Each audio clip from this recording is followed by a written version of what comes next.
Hola, ¿qué tal? Bienvenidos a esta tercer cápsula de la primera semana de la asignatura Métodos Cuantitativos para la Investigación. Me presento una vez más, soy su maestro Jonathan Suárez y en esta semana estamos revisando el tema 1, Fundamentos de la Investigación Cuantitativa. Vamos a iniciar. Vamos a iniciar. Métodos y enfoques cuantitativos en las ciencias sociales y económicas.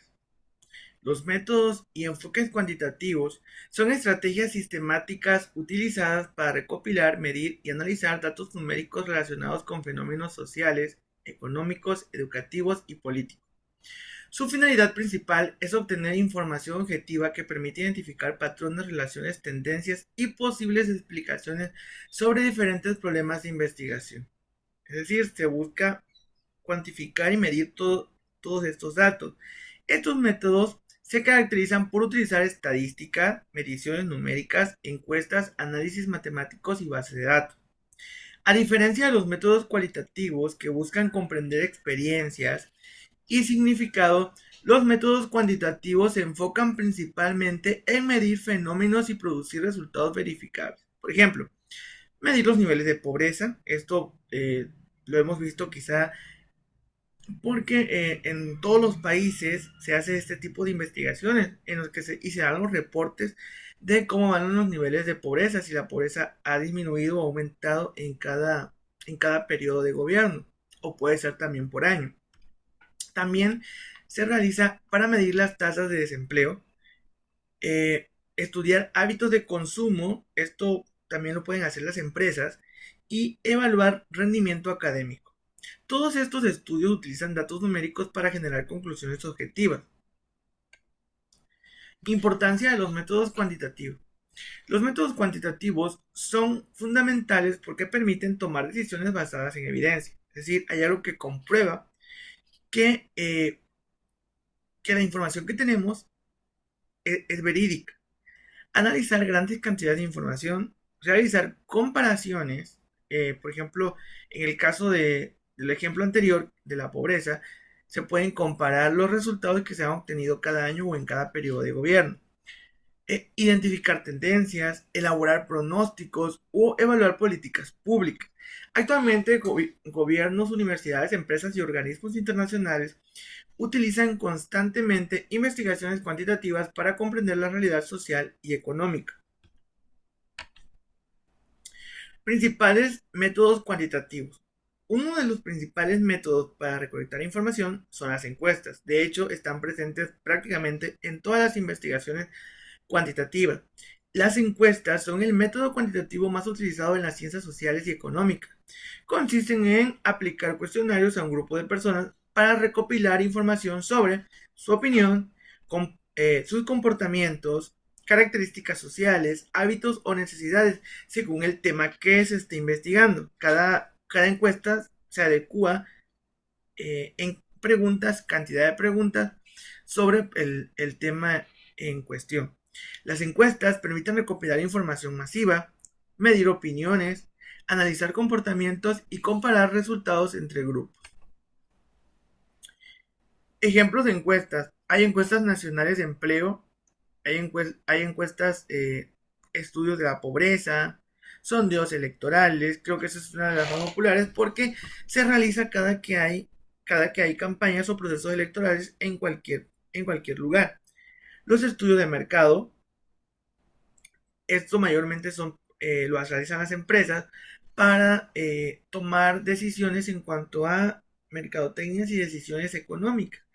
Encuestas educativas para saber cómo van el aprovechamiento escolar. Por ejemplo, una encuesta nacional puede medir cuántas personas tienen un empleo formal o cuál es el nivel de satisfacción de los estudiantes con sus clases. Ventajas de las encuestas. Las encuestas son rápidas en colección de datos, se aplican sin necesidad de tanto protocolo, posibilidad de estudiar grandes poblaciones, facilidad para realizar análisis estadísticos, ya que al tener respuestas de opción múltiple es más fácil poder analizar los datos, costos relativamente accesibles y algunas de las desventajas serían que algunas personas pueden responder incorrectamente. ya sea porque no logran comprender la pregunta o ya sea porque a veces pues no quieren contestar algo que los pueda dejar mal parados o mal ante los demás y entonces terminan contestando no lo que realmente es, sino lo que creen que se espera de ellos. También puede haber posibles sesgos, es decir, que de alguna manera busquemos la manera de que los datos eh, que nos den sean los que nosotros queríamos. Por ejemplo, ¿no? Nosotros queríamos comprobar un ejemplo, que las redes sociales afectan el rendimiento académico de los jóvenes. Entonces, yo, yo puedo tener un sesgo y querer que el resultado de esto sea positivo, que sí, que efectivamente diga que sí lo afecta. Y voy a buscar eh, la manera de entrevistar a personas que tienen más probabilidades de contestarme que sí. Entonces, eso sería un sesgo, es una desventaja, pero eh, es algo que se debe de buscar evitar por todos los medios, porque pues al final de cuentas nos estaríamos igual autoengañando. También puede ser que haya sesgo por parte eh, de las personas a las que se aplican los métodos, pero es algo que eh, no depende tanto de nosotros, pero que de alguna manera también se puede buscar la manera de controlar.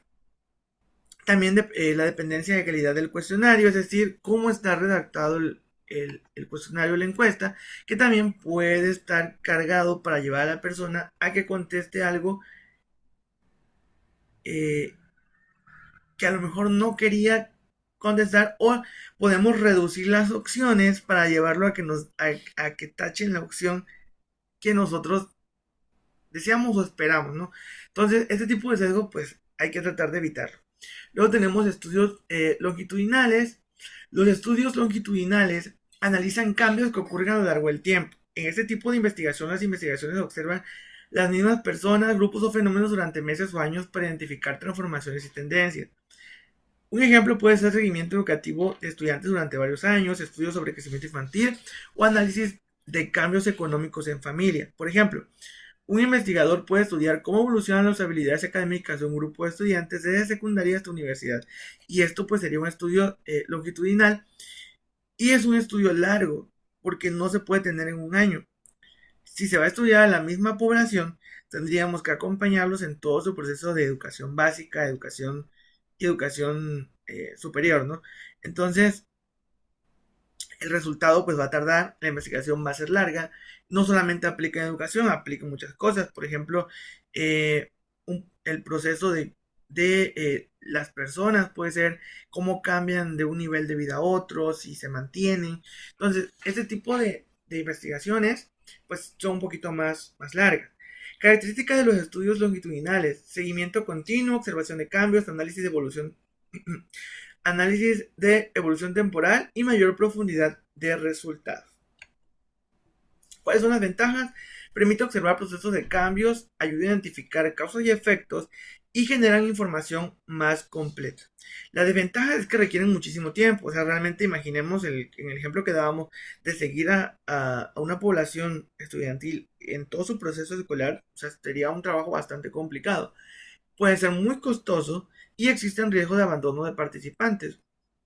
En el proceso puede ser que muchas personas ya no quieran seguir colaborando o simplemente por diferentes circunstancias que ya no están bajo el control ni de ella y nosotros, ya no puedan seguir siendo estudiadas. Entonces, eso también sería un riesgo. Los estudios transversales, estos analizan la información en un solo momento específico. Se utilizan para describir situaciones actuales o comparar grupos en determinado tiempo. Por ejemplo, una encuesta sobre hábitos alimenticios en estudiantes durante un ciclo escolar. También puede ser estudio de desempleo de un año en específico, análisis de opinión pública antes de elecciones. Si nos damos cuenta, este tipo de estudios son más cortos. ¿Por qué? Porque estamos hablando de análisis de educación de un ciclo. Si estamos hablando de elecciones, vamos a analizar lo que va a pasar, la elección que va a pasar ese año o que pasó ese año. Entonces, es un análisis que se da de manera corta, que se puede dar en meses o en cuestión de un año. Eh, la característica recolección rápida de información, menor costo, análisis inmediato y descripción de situaciones actuales. Las ventajas de los estudios transversales es que es rápido, fácil de aplicación y útiles para diagnósticos iniciales. La desventaja no muestra cambios a largo plazo y limitan con los análisis evolutivos. También tenemos el análisis estadístico. Este es el proceso mediante el cual los datos numéricos son organizados, interpretados y analizados para obtener conclusiones. Esto permite identificar relaciones entre los datos, comparar variables, realizar predicciones, comprobar hipótesis y resumir información. Recordemos que una vez que tenemos este análisis o que hacemos el análisis, podemos comprobar si la hipótesis que teníamos es correcta o no y podemos incluso realizar predicciones en algunos casos según el tipo de información que se haya recolectado.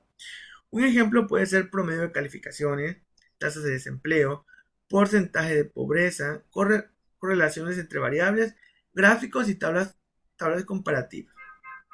La importancia del análisis estadístico es que gracias a la estadística los investigadores pueden transformar grandes cantidades de información en resultados comprensibles y útiles para la toma de decisiones. ¿Por qué? Porque pues es más fácil que una vez que tengamos todos estos datos, todas estas respuestas como datos de una tabla o una gráfica, es más rápido que podamos analizarla y tener información certera. Enfoques cuantitativos en ciencias sociales. Los métodos cuantitativos tienen aplicaciones en diferentes disciplinas sociales y económicas. Primero tenemos lo que es la sociología, utiliza métodos cuantitativos para estudiar fenómenos como la desigualdad, la violencia, la migración, la educación, la pobreza, la discriminación. Se pueden utilizar métodos cualitativos también, solo que los métodos cuantitativos pues nos dan justamente eso, ¿no? Nos dan datos, nos dan números. Podemos saber si aumenta, si disminuye, cómo se comporta. Por ejemplo, mediante censos y encuestas es posible analizar niveles de desigualdad social y acceso a la educación. En psicología, la investigación cuantitativa estudia comportamiento, inteligencia, salud mental, emociones, estrés y aprendizaje. Se utilizan pruebas psicológicas, escalas y cuestionarios para medir conductas y características emocionales. En el caso de la economía, que también es mucho más usada, porque probablemente en psicología se use más la cualitativa, pero en el caso de economía es más usada la cuantitativa justamente por el área. Se utiliza el análisis como inflación, desempleo, productividad, crecimiento económico, consumo y mercado financiero.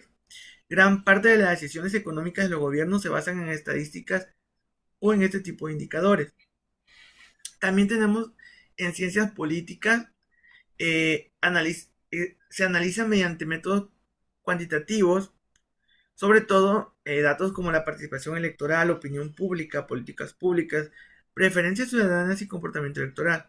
Las encuestas electorales son uno de los ejemplos más conocidos y sabemos que en esta área, en lo que es política, la mayoría de los actores y de quienes están en este, en este mundo, en esta área, prefieren este tipo de análisis cuantitativo porque es más fácil. Es más fácil de saber si va bien, si van mal, cuándo se deben de preocupar y cuándo no, o que pueden cambiar según los resultados que se obtengan. Herramientas utilizadas. Actualmente existen programas especializados para analizar datos cuantitativos. Algunos programas comunes son el SPSS, el R, el Stata, el Microsoft de Excel, que es uno de los más populares, y el Python. Estos programas permiten crear gráficos, calcular estadísticas, analizar correlaciones, organizar bases de datos y generar reportes. La base de datos son conjuntos organizados de información utilizados para investigaciones cuantitativas. Se utilizan para los censos, indicadores económicos, estadísticas gubernamentales, estudios poblacionales, registros educativos. Por ejemplo, los gobiernos utilizan censos nacionales para recopilar información sobre población, vivienda, empleo y educación. Y en todos estos casos, los datos se suben a una base de datos, valga la redundancia, para su análisis y su conservación, porque esto le va a servir para comparación en un futuro y poder saber cuánto se ha avanzado o cuánto se ha retrocedido. Diseño de investigación experimental, cuasi experimental y correlacional. Diseño de investigación es el plan estructurado que organiza la forma en que se desarrolla un estudio científico. Define cómo se recopilarán los datos, qué variables se medirán, cómo se analizará la información, qué procedimientos se utilizarán y un dato interesante es que un buen diseño ayuda a garantizar que los resultados sean confiables y válidos. Diseño experimental. El diseño experimental consiste en manipular deliberadamente una variable para obtener los efectos que producen sobre otra variable. El investigador controla las condiciones del estudio para identificar relaciones de causa y efecto. Características. Se busca un grupo experimental, hay un grupo de control, manipulación de variables, control riguroso y asignación de trámites. Un ejemplo puede ser evaluar si un nuevo método de enseñanza mejora la calificación de los estudiantes. Un grupo utiliza el nuevo método y otro grupo continúa con el método tradicional. De esta manera, se puede comparar el resultado y entonces se estaría dando este tipo de diseño.